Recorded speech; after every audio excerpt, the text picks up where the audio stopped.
Hi everyone! I think we should put some color on my shirt.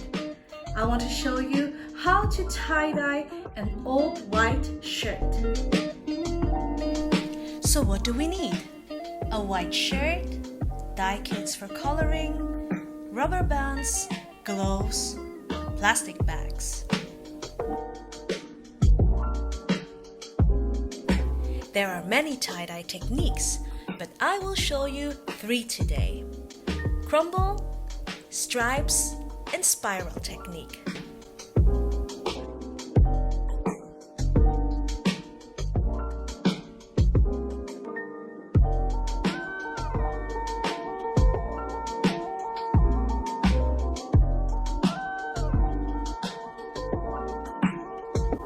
Now let's add the color, but don't forget to wear your gloves and make sure to put something on your table first.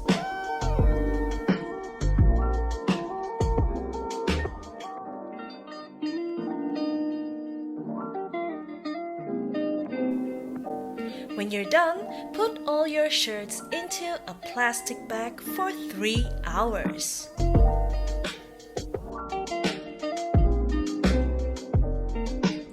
We hope you enjoyed this video. Give us a thumbs up and comment what you'd like to see more of. And don't forget to subscribe and follow our channel on social media to see more of our DIYs in the future.